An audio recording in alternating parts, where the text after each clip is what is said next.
Let's Talk is a series of interviews with remarkable Australians. Yep. Simply, it's been designed to normalise difficult conversations and aimed at helping the day-to-day challenges that many of us face. Hey Harry, how you going? Good, mate, how are you? Yeah, good, thank you, mate. Good. Harry Garside is a Hawks supporter, boxer and Olympic medalist. But he's never felt completely comfortable in his own skin. This year, post our filming, Harry was accused of doing something which turned out to be unfounded, but was still front page news. Good to see you. Thank you. It's the first time I've ever been in here. It's good, huh? It's beautiful. But Harry has confronted his adversities head on all of his life. He's a young man full of curiosity, who challenges and questions the status quo, and one who believes everyone's voice should be equal. So, Let's Talk, presented by AIA. You happy to talk, Harry? Let's talk, mate. I've been looking forward to this for a while. Same. How well do you reckon you know yourself? It's a great question to start off. I like to think a lot, but the more situations I put myself in, the more you find out about yourself, and the more I realise that I've only scratched the surface. So your home environment, very masculine, you're one of three boys. Describe what it was like to grow up in the Garside family.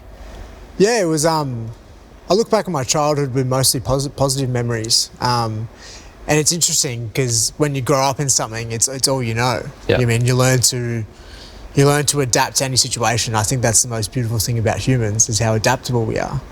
And the more you sort of discuss with other people about their childhoods and their upbringings, you start realising that maybe there was some unique things about your childhood and stuff like that. And being the youngest of three boys, coming from a very masculine environment, I felt very different to my two older brothers. They're always out the back, playing with dad, playing with power tools, playing with dirt.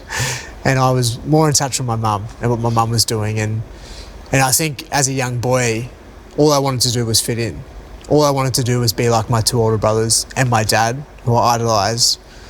But I didn't want to do the things that they were doing. I didn't feel connected to the things that they were doing. It felt like a bit of a push, a force to do that. So for me, I was more in touch to do what my mum was doing, and looking back, it's probably the reason why I started boxing, was to prove I was a man.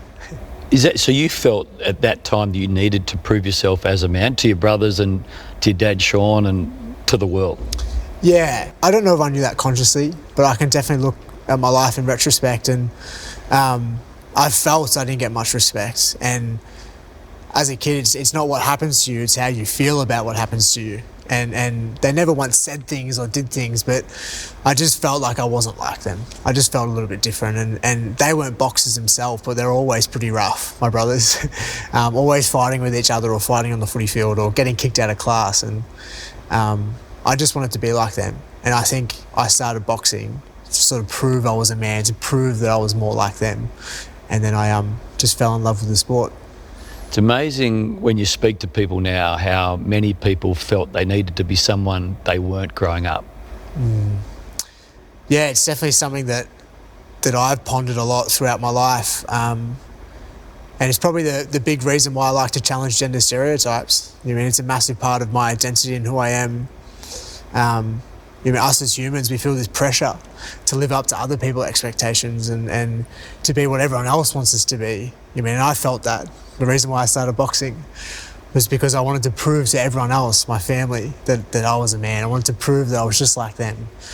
And lucky at the age of 20, I started to challenge all this stuff, and learn to love myself, or start the self-discovery journey and learn to love myself, the good, the bad and the ugly, and whatever comes out. Who am I? Yeah. And that's the journey that I'm on. So the nail polish and the skirts, that's to say to the world, I'm a man, but I can be different. Yeah. Yeah, and I truly believe it's a bit of a middle finger to everything we're told. And that's all I try and do. It's like we should question everything. I could be wrong. I find beauty in eating a bit of humble pie every now and then. But I truly think we should challenge everything we're told. Everything that our parents were told, their grandparents were told about how to live their life. And my answer is just as good as anyone else's, and a homeless man on the side of the street is just as good as anyone else's. And we should always challenge, and that's all I try and do. So when you were growing up, did you sense that your brothers wanted you to be someone else, or was that you getting it completely wrong, putting pressure on yourself, and then living day by day with anxiety and concern and I'm not who I should be? I probably felt that in the home environment. And then I entered school at the age of 5. I entered school and your teachers sort of push your identity on you. You're a Garside. My brothers all often got kicked out of classes. My middle brother Jack got suspended in his first week of primary school, which I think is a record. That's impressive. It's impressive, I know. And that just sums him up to a T. And I entered the school and I think that was pushed on me. I felt a little bit of pressure, and I remember going home and just like viewing them and scanning them. What were they doing? How were they acting? And I went to other environments outside of my family environment and I started acting like my brothers. I started acting like someone else because I felt that's what I needed to do. I'm a Garside, I've got to live up to it. And I probably did that most of my schooling life, and even still now. People from my childhood that I see, and you sort of fall into the person you were 20 years ago, or, you know what I mean? And I often see that, but I have a lot more awareness, a lot more, and I can pivot a lot quicker. But it's interesting to look back on my life and realise that I was showing people the wrong version of myself because I was too scared of what they would think of who I actually was. So when did you become comfortable being Harry Garside, the authentic, legitimate Harry Garside? The pivotal moment would have been the Reach Foundation, Jimmy Steins' foundation. You were 16? 16 years old. And then I started the self-discovery journey where I delved into myself. That's the most beautiful thing about the Reach Foundation and other organisations like that. It gives young people the opportunity to delve into themselves, to stumble, to fall, to triumph, to experience things, to hear other people's stories about how life impacts them. Life as a teenager or life as a kid is crazy. All this is happening into the world. You're thrown into a melting pot and you're just supposed to adapt. And I'm so grateful that they enter my life because I truly delved into myself and I got the opportunity to explore more of myself. And what did you find? I'm still working it out. Yeah. But I found a loving, a caring, a compassionate, someone who's full of struggle, full of pain, but a beautiful human. So you were asked to get up, I think, at the Reach Foundation and talk, and it would have been daunting and uncomfortable, but you had the bravery to do it. The first training session, so I started as a participant. The first training session was a couple of weeks after that, and I went to it, didn't know anyone in the room, and this is Reach to a T. They said, we're just going to leave this stage open, and if anyone in the crowd, there was probably about 40 young people, if anyone in the crowd has a burning desire, that fear, that anxiety, that your stomach's turning, that's an indicator to push through and get up on stage. And you can sing a song, you can dance, you can do whatever you want. The floor is yours. And I had all these for fear and anxiety. I'm like, it's my first training session, I've got to prove myself. So I got up and I remember I called my mum and I on stage, and I put it on speaker and I told her I loved her. And for our family, we know we love each other, but we never say it. And for me at the age of 16, going through that rebellious stage with your parents, you're sort of arguing a little bit more. And I called my mum and I told her I loved her. The first thing she says, you all good? She thought something was wrong. Yeah. But that's just Reach to a T. Gave me the opportunity to do stuff like that, which I'm so grateful for. You were at the farm the other day. When you drove out, my wife said, I can't believe how articulate he is. The public perception is that of you. What's the reality? I'm messed up just like every other human. Of course, I've got many beautiful sides to myself, and it's one of those things. I think prior to the Olympics, like no one cared. No one knew who I was besides my immediate circle and stuff like that. But post Olympics, there's been a few more people that know who I am, and I want to have the best impact I possibly can, especially on young people, and I want to show that majority of the time I love the life that I've created for myself. But the reality is, the more that I talk to successful people, there's something that's driven them, and often it's something negative. And for me, there's just like undenying belief inside myself that I'm not good enough, that I'm not worthy enough, that I can never meet the expectation of myself, and I'm striving for amazing things so other people think that I'm good enough.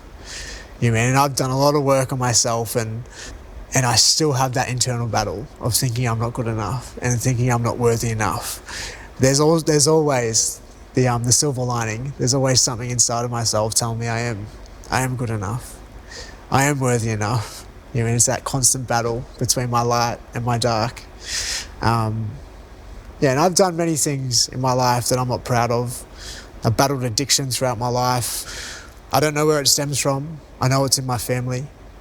My brother has dealt with it his whole life, my dad as well, and many other people throughout my family line. But it's crazy, like, that as humans we can feel things so deeply. Yeah. And I think I'm just one of them. I feel things very deeply. So what addiction have you been battling? Throughout my life, it's always varied. You mean, there's been a period where it was sex addiction. There's been a period where absolutely there's been substance abuse. There's been a period where it's validation, success, ambition. Some of them are positive. Some of them are socially accepted, just like success, just like validation, just like results. Commonwealth Games gold medal, everyone celebrates you. That's an addiction. Yeah. There's been other ones that have been more negative, more detrimental, more leave you with shame, guilt, something that you don't want people to find out about yourself. And it's varied. There hasn't been one consistent. It's all varied. Success has probably been the most consistent. Ambition, drive. It's that if and when mindset. If I have that for success, if I achieve that, I will be happy. If I have that, I will be happy. And I think our society is just built on that. We're breeding that with young people, and it's sad because I know it's when you reach that, you're still not going to be happy. You've done it, right? So if I win an Olympic medal, I'll be happy. You did, were you? No, I still felt the exact same when I was in quarantine. Is that right? Yeah. And the same thing happened with the Com Games. That was a success. Gold medal. Absolutely. And I often think, well, what happens if I won a gold medal instead of a bronze medal at the Olympics? Would I be happy then? But I know deep down that, what do they say? The grass is greener on the other side. It's like, no, the grass is greener where you water it. And I think it's a driver, it's a factor. You mean something not feeling good enough, and maybe when I achieve that, then I will. But I know that it's not sustainable. I know it's not healthy, and I know it doesn't make me happy all the time. How often do you wake up feeling unhappy, lonely? The shit answer most days. Is that right? Yeah. Yeah, just feeling a little bit lonely at the moment. I mean, I've been in a relationship for the last 18 months. It recently just finished. When you're enmeshed in a relationship with someone, they're the person you can rely on. They're the person that you can share things with, good and bad. And I think in a moment like this, I've been through a couple of breakups in my life, and I always seem to just throw myself into a goal, and I'm lucky I've got a few of them this year. And I know it's a little bit of a distraction, but just a little bit congested in my brain, processing it all. So what are you missing? What are you searching for that would have you waking up differently? Just that ultimate acceptance of self, and I've started the journey and I'm well and truly in it, but there's still so much that I need to navigate. And then, to be completely honest, there's a bit of resistance to it, or a lot of resistance to the work that I do with psychologists, with life coaches, with podcasts I listen to, with journaling. There's a resistance. From you or from others? From me. Because I feel if I delve in and I fix everything, will I be as successful? I'm not sure.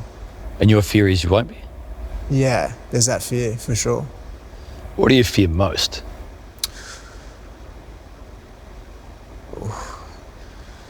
You can have a made-up answers for this. You often get asked that question sometimes, and I often say fear of death, which is true. I'm scared of dying tomorrow and not living the life that I wanted, or fear of regret, fear of failure. But I think the ultimate fear, which is it's probably the thing that I harp on the most, being your true authentic self. But it's like me being my true authentic self, and would people still love me? Would I still have the public identity? Would I still have a successful athletic career? Would I still make my parents proud? You know what I mean? Yeah. So what does your true authentic self look like if it's not the one sitting in the chair that I know? The worst thing is I'm just going to contradict myself because I don't know him. Is that right? Yeah, I don't know him. I'm in the process of discovering more, and I'm quite philosophical, Haim, and I think about way too much, way too often. But I think about us as humans. We're born, and I often think, was there a being prior to the first breath? Was there a soul prior to that first breath? Is there someone that you're supposed to be prior to you breathing? And I think yes. And then I think we enter our environment, and because we're animals, we get impacted by everything. We have to adapt. We're very adaptable. And then we're products of our environment. That nurture instead of nature. And I think often as humans, because we're impacted by everyone else, our environment, and we start becoming what other people want. We're impacted so much by where we live, our social status, our gender, so many things, right? And it's like, when do people start the journey of actually discovering who they are, what their true essence is? And of course, there's anomalies like, is it Beethoven, the one who could play piano before even knowing? There's anomalies like that who realise that somehow they stumble across it. People who have photographic memories, Einstein potentially. They meet them, they're the outliers. But I truly think that every human needs to go on that journey and just discover more. And how I've been doing it is through my challenges, trying different things, trying to discover more. Because I want to find out who I am. I want to find out what I love. I want to find out the things that light me up and make me happy. Hey, thank you for talking. I've loved it. Thanks, Sam. Thank you. Good man. What do we miss? Wow. We spoke about things I've never spoken about before.